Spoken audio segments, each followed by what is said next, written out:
Obele ndetse na Kiyo batangiye gukundana ubwo uyu mukobwa yari ari mu mwaka wa kabiri wa university.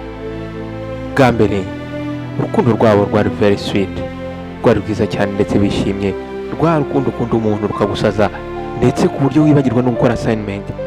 Umwaka umwe aratambutse, imyaka ibiri iratambuka, imyaka itatu iratambuka. Mbere y'uko uyu mukobwa bimenya, imyaka 15 yarashize akundana na Kiyo. Imyaka 15, ntabwo ari 5, ntabwo ari 10. Muri iyi myaka 15 bari bamaranye habaye ibintu byinshi cyane.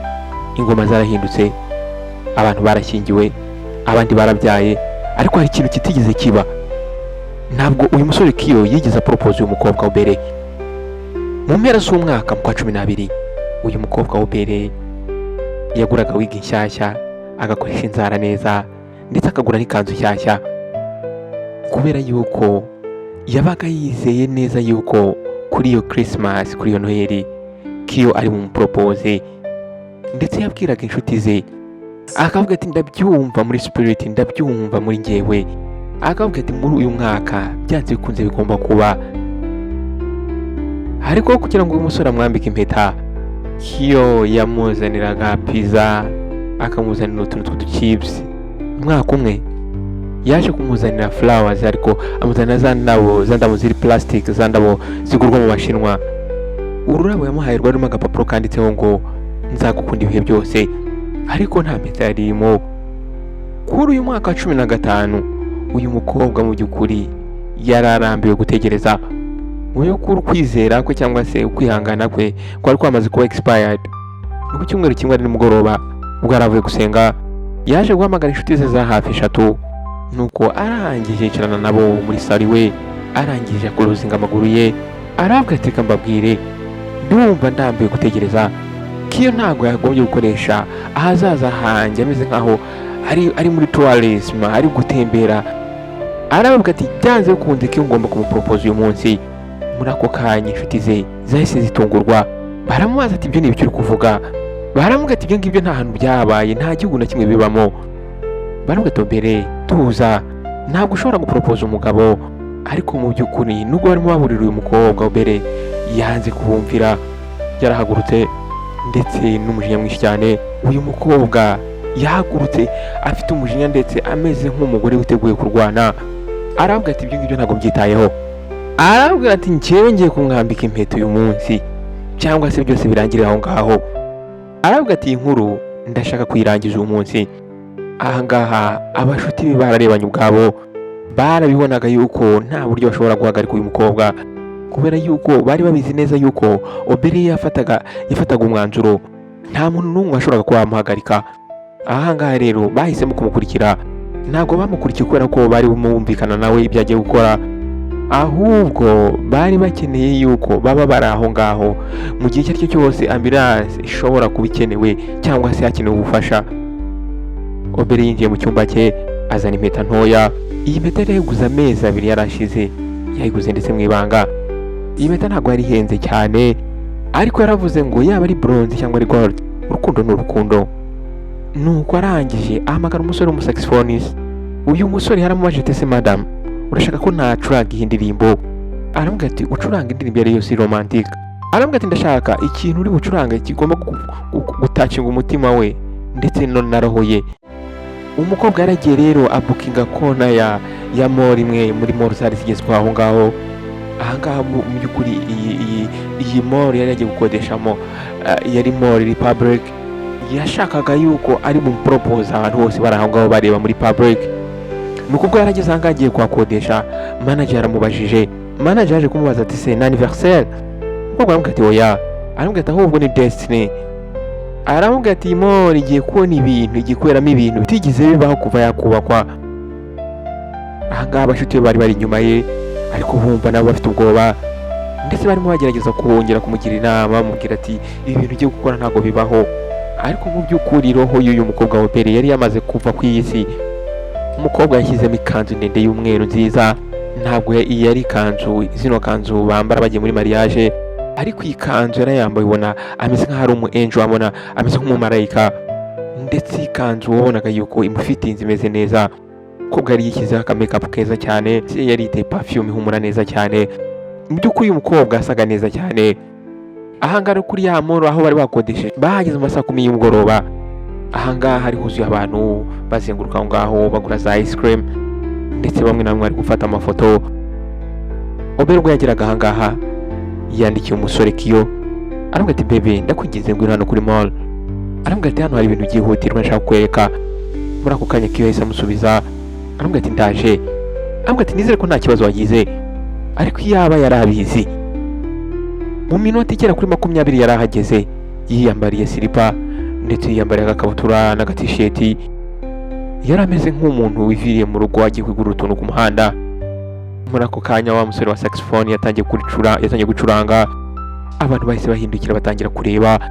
Za nshuti ze za Obere zatangiye kuvugana hagati yazo ati nyamara uyu mukobwa twamuhagarika, nyamara ibi bintu bigiye gutuma twirukanka twese. Ariko Obere yanze kubumvira.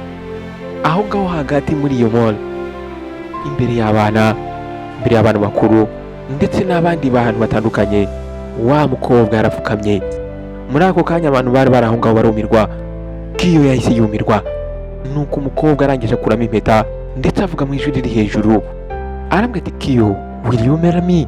Abantu bose bari aho ngaho bahise basubiza umwe mu bari aho ngaho yakunye amashyi, undi mugore atangira kurira, ndetse n'abasekirite bari aho ngaho baje kwibagirwa akazi kabo batangira gufirima.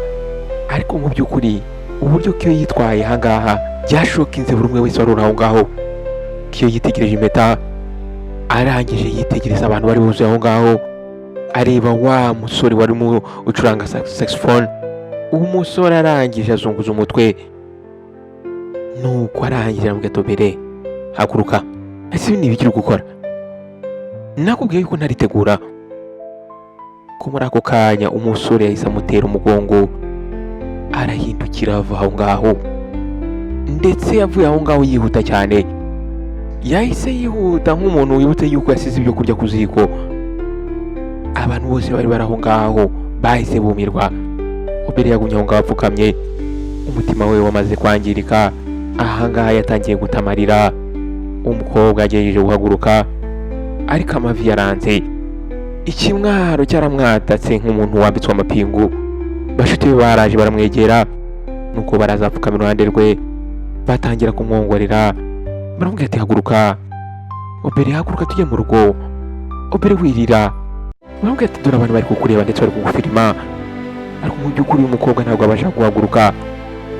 Mu by'ukuri umubiri we wari umeze nk'aho wabaye disconnected na wifi y'ubuzima. Nuko wa mushuti we BC yagerageje kumuhagurutsa, aramubwira ati Obere gerageza uhaguruke. Ndetse na wa musore wari uvuza saxophone yumvise amugiriye impuhwe, noneho ya ndirimbo yari gucuranga ayihinduramo indirimbo y'agahinda. Abantu aho ngaho batangiye kujurajura, bamwe batangira kuzunguza imitwe, abandi batangira kuvuga ati turumiwe, ntabwo umuntu yagusuzugura bigize ahangaha. Ariko nyuma y'amasaha 3 bashuti be babashije kumuhagurutsa, nuko barangije bamukura aho ngaho. Obere nta kintu yigeze avuga. Mu by'ukuri Obere yarasebye, yarameze nk'umuntu usebye nabi muri icyo kinyejana. Ndetse n'aba cleaners banga muri iyi mall bakomeje bavuga ayo makuru icyumweru cyose. Nyuma y'amezi 6, nyuma y'uko uyu mukobwa asebeye muri iyi mall, amezi 6, ntabwo ari ibyumweru 6, ntabwo ari iminsi 6, amezi 6, uyu mukobwa yarariraga ijoro n'amanywa. Mu by'ukuri uyu mukobwa arimo agerageza gukira, uburyo gukira cya gisebe yaratewe no gupropose umukunzi we. Mu by'ukuri inshuti ze ntabwo zamutereranye, bari babizi ndetse bari bazi icyo arwaye. Mu by'ukuri iyo Obere yumvaga umuntu ari kuvuga ngo mall, yatangiraga gutitira, agatangira kugira hamuka. Uyu mukobwa yahise yibagirwa kujya muri iriya mall burundu, ndetse n'ahandi hantu ariho hose hari saxophone iri kuvuga ntabwo yongeye kwegera. Yagiye muri telefoni, indirimbo zose z'urukundo arazisiba. Ahangaha telefone ye, ringtone ye yayihinduye yanzogera yo mu rusengero. Mu by'ukuri ubuzima bwari busa nkaho nta buriho kuri we.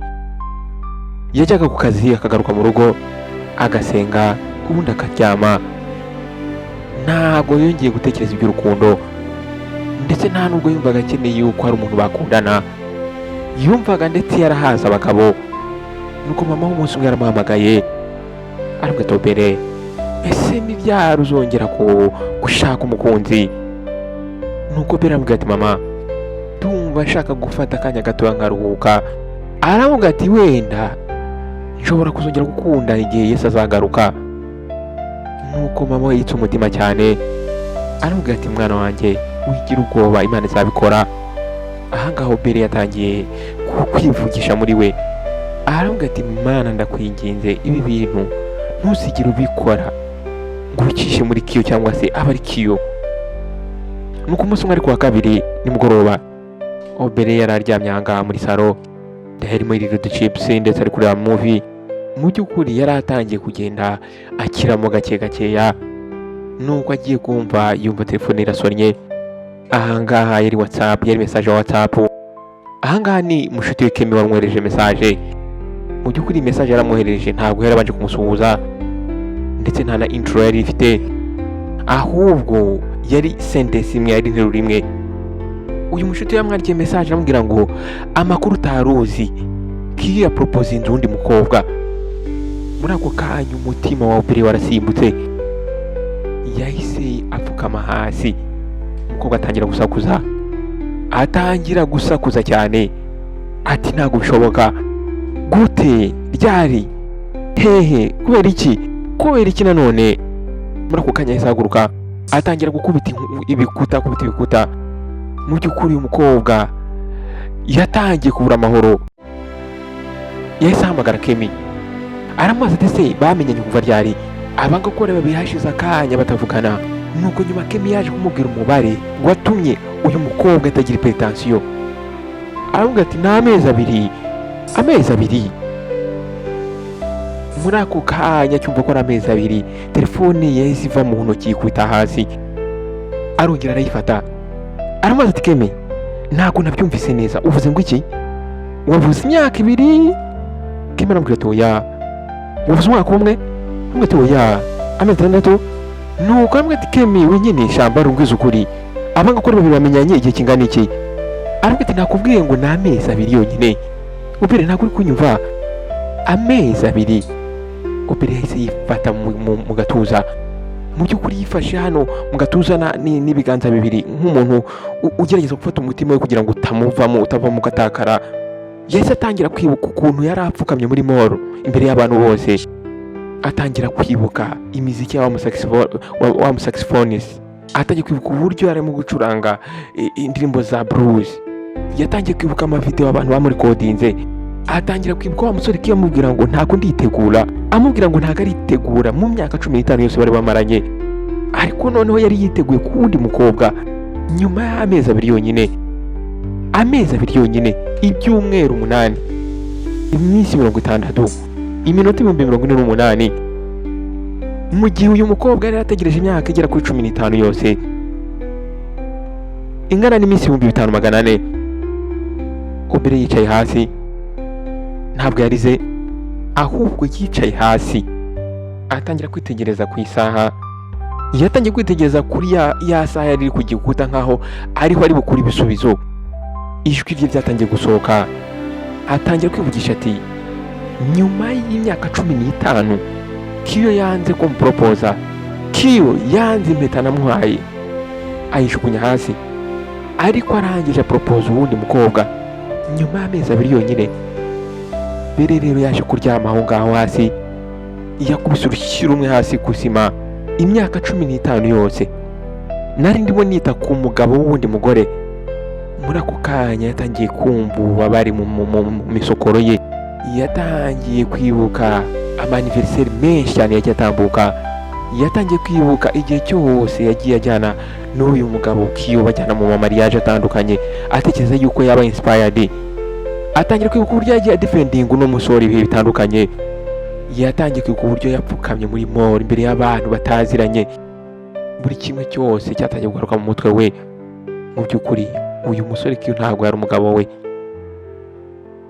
Ahanga yabashije kubona yuko kuri uriya musore yari ameze nkaho ari umukunzi, ariko umukunzi wo kugira ngo uyu musore akomeze yibereho mu bihe byiza. yaje kubona ko yari ameze nk'umukinnyi uri kuri benshi mu gihe uwundi mugore yari yiteguye kwinjira mu kibuga. Yahise afata telefone ahamagara wa musore Kemi, aramubwira ati Kemi ntugire ikibazo meze neza. Kemi yamusubije n'ubwoba uvuga no Bere ndumva utameze neza. Bere yashe nk'asekamo yanseko ariko yanseko iva mu kababaro. Aramubwira ati Kemi meze neza, guhera uyu munsi meze neza kandi ndi free. Kemi aramubaza yitonze, aramubwira ati none se ugiye gukora iki Bere? Bere yaragurutse arangije yitsa umutima aramubwira ati uzi ikintu ngiye gukora, ngiye kuva muri uyu mujyi. Arambwira ati ndashaka kuva ahangaha nkagenda nkatangira ubuzima bwanjye bundi bushya. Mu by'ukuri uyu mukobwa akimara kumva yuko Kiyo yaproposinze undi mukobwa, yaje kubona yuko adashobora gukirira muri uyu mujyi. Buri hantu hose yabonaga hamwibutsaga uburyo uriya muhungu yamwangirije umutima. Iyo yageraga nko kuri bisi basi stop ajya gutega bisi, yibukaga amagambo uyu musore yamubwiraga ngo reka ngo tubifate ngo reka tubifate nki slow, ngo reka tubitware gakeya. Buri kintu cyose yabonaga, yaba ari mall, yaba ahantu hose bakundaga guhagarara iyo yahageraga, yibukaga uburyo uyu musore yamubwiraga ngo ntago nditegura. Buri kintu cyose yabonaga muri uyu mujyi cyamwibutsaga uburyo yasebye agasubira imbere y'abantu. Niyo yabaga ari kugenda agaca mu bantu, muri we yumvaga ko byanze bikunze abantu bari kumuseka bari kumuvuga. Nuko rero igitondo kimwe yaje guhagarara imbere ya miruwari, noneho afata umwanzuro, yaje gufata mu gatuza ke, nuko aritegereza areba isura ye, aravuga ati uyu mujyi waransetse cyane ndetse n'inyoni ubwazo zizi inkuru yanjye. Ahangaha rero ngiye kuhava. Ntabwo yigeze asakuza, mu by'ukuri amagambo yavuze afite determination. Ahangaha rero yapakiye utwo twose, nuko abashuti baje kumubaza ati se Bere ugiye hehe? Arababwira ati ndashaka kujya ahantu nta muntu n'umwe uzi yuko napfukamye muri mall nka proposing umugabo. Muri ako kanya inshuti ze zahise zimwumva ndetse zaramuherekeje muri gare, baramuhobeye ndetse baramusengera.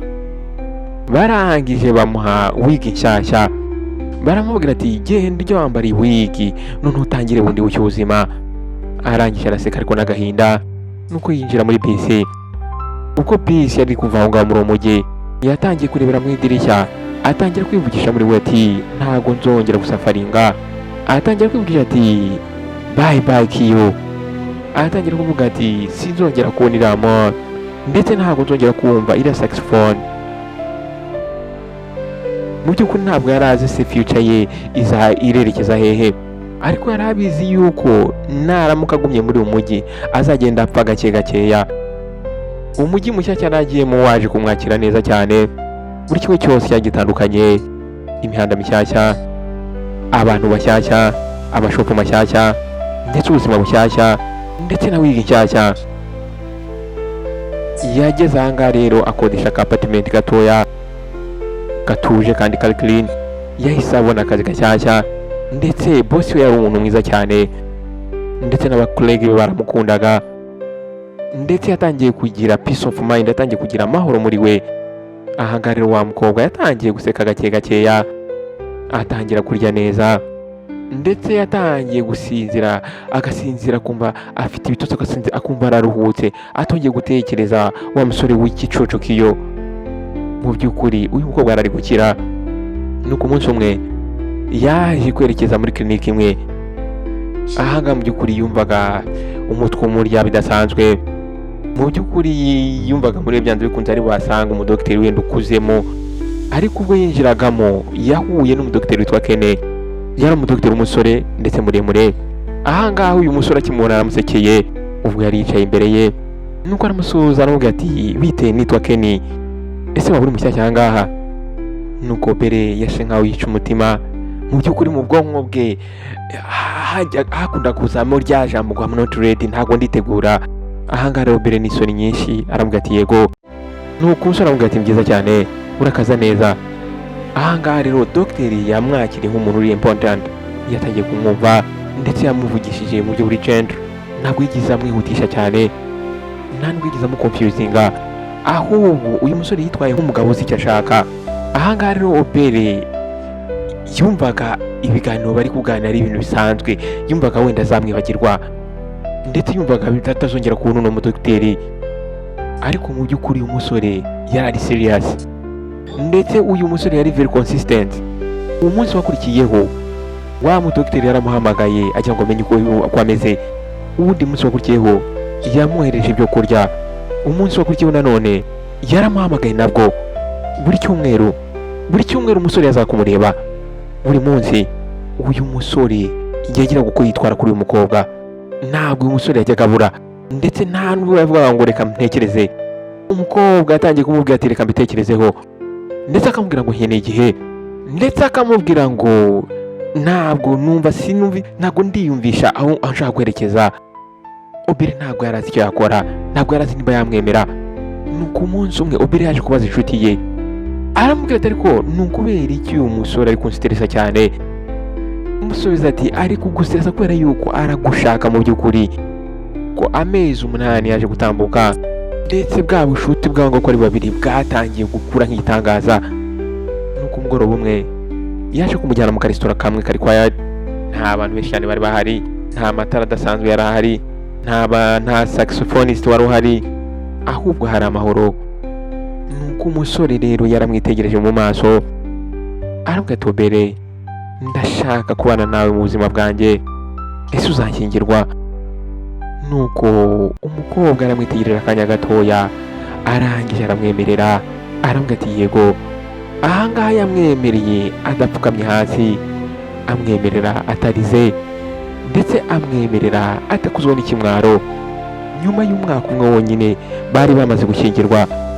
Mu by'ukuri amafoto yabo ya wedding yari meza cyane, ndetse n'abantu bamwangaga batangiye kujya bayakandaho by mistake. Uwo mukobwa yari yambaye neza kandi ari mwiza, ndetse yari afite ibyishimo bidasanzwe. Abantu batangiye kuvugana hagati yabo, batangiye kuvuga ati uyu mugabo yamukuye hehe? Ese uyu nguyu ni wa Obere wapfukamye muri mora apfukamira umugabo? Imana yahinduye amateka ye. Yesu yarabikoze, ndetse yabikoze mu buryo bwiza. Mu by'ukuri kuri Obere iyi mariage yarakoze yari mariage y'amahoro kandi mariage imunejeje, ndetse ibitondo bye ntabwo noneho byabaga byuzuyemo amarira cyangwa ubwoba, ndetse amajoro ye ntabwo yari acyuzuyemo bya bibazo yibazaga ngo ni ukubera iki ndacyategereje iki kuba nkiri kumwe na boyfriend wanjye nyuma y'imyaka 8 atarampropoza. Y'ukuri ubuzima bw'uyu mwana w'umukobwa bwari bwamaze guhinduka. Nuko igitondo kimwe ari kuwa gatandatu yaje kwicara kuri balcony, yaremanywa agacyayi. Ahangaha izuba ryari ririmo rirasa, inyoni zarimo ziririmba. Wa mugabo we Dr. Ken yari ari mu nzu, uyu mugabo we yari arimo ateka breakfast. Ahangaha arafite umugabo umutekera. Nuko Obere yitegereje aho ngaho araseka. Mu by'ukuri yasetse yanseko y'umuntu uri satisfied. Mu by'ukuri yinseko yari ivuye muri roho ye. Nuko atangiye kwivugisha muri we, arambwira ati none ahangaha nibwo byoroshye, nibwo biba byoroshye iyo umugabo agushaka. Yatunguwe n'uburyo arimo yiyumvamo ukuntu urukundo ari ibintu byoroshye. Yatangiye gutungurwa n'uburyo uru rukundo yumvaga ari urukundo rw'amahoro, ndetse yatunguwe n'ukuntu nta muntu ari kumusakuriza mu matwi ye abwira ngo ntabwo nditegura. Yatunguwe n'ukuntu yumva ameze neza, bitaramusabye kugira ngo apfukame imbere y'abantu batanamuzi arimo propose umugabo. Ahangaha mu by'ukuri yabashije gusobanukirwa buri kimwe cyose. Nuko yarongeye asoma ku cyayi, aribukisha ati nibyo koko, iyo umugabo agushaka ntabwo ari ngombwa kumufosinga, ndetse nta n'ubwo ukwiriye kumupfukamira, ndetse nta n'ubwo wagakwiriye gugumya ukundana n'umuntu udafite ahazaza kugeza ubwo imisatsi yawe ihindutse umweru, ndetse nta n'ubwo wakagombye kwita kuri excuses zikurikirana aho kugira ngo ahubwo wambare impeta, ndetse nta n'ubwo wakagombye guhatiriza urukundo. Uyu mukobwa yumvise muri wanezerewe, ndetse yumvise mu mutima wanezerewe nk'umuntu wisanze mu nzira ijya mu ijuru. Yatangiye rero gutekereza hahise he, atangira kwibuka uburyo yategereje imyaka 15, imyaka 15 yizeye, imyaka 15 atekera umugabo wamubwiraga ngo ntabwo aritegura, mu myaka 15 atekera umugabo wamubwiraga ngo urakoze gusa, imyaka 15 defending umuntu utarigeze umudefendinga. Muri ako kanya yazunguza umutwe, aravuga ati iyo nza kubimenya nari gutandukana n'uyu musore mu myaka 3 yonyine cyangwa imyaka 5, ariko yarategereje mpaka imyaka 15. kubera iki? Kubera yuko yari yarakuze abeshwa yuko iyo uri royo, ubaye royo ku muntu, ukaba royo ku musore, bishobora gutuma kugira umugore, bishobora gutuma afata imyanzuro yo gushyira mu rugo. Ariko iyo ubaye royo ku muntu, ukamukora buri kimwe cyose, ntakore koko bimunezeza, ntagushimire, ntagire intambwe atera, ibyo ngibyo ntacyo bimaze, ahubwo ni stress. Yahise asekamo.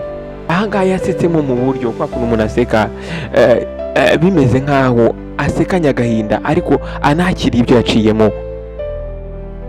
Ahangaha rero yaje kumenya muri we yuko nta mpamvu zo guhatiriza urukundo. Mu by'ukuri Obera ubuzima bwe bwahise buhinduka, amahoro ye, iterambere rye, ndetse abantu batangiye kubibona yuko uyu mukobwa afite iterambere ndetse afite ibyishimo muri we. Inshuti ze zaramwishimiye cyane. Mu by'ukuri uyu mukobwa yari yamaze kongera gusubira mu rukundo, ndetse yarongeye kugarura ubuzima. Nuko umunsi umwe ubwo yararimo aganira n'abandi bagore, aho bajyaga bahurira bakaganira, ahangaha barimo baganira ku byerekeranye na relationships ndetse no kubabazwa, ndetse barimo baganira ku byerekeranye n'abagabo bangiza ubuzima bw'abagore babo. Obera yaje kubabwira quote, iyo quote yaje kuba popular.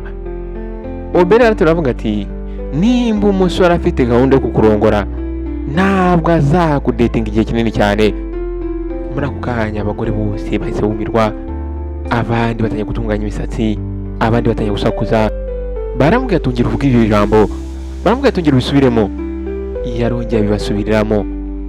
Muri ako kanya buri wese ari aho ngaho yahise avuga ngo nibyo. Baramubwira ati nibyo.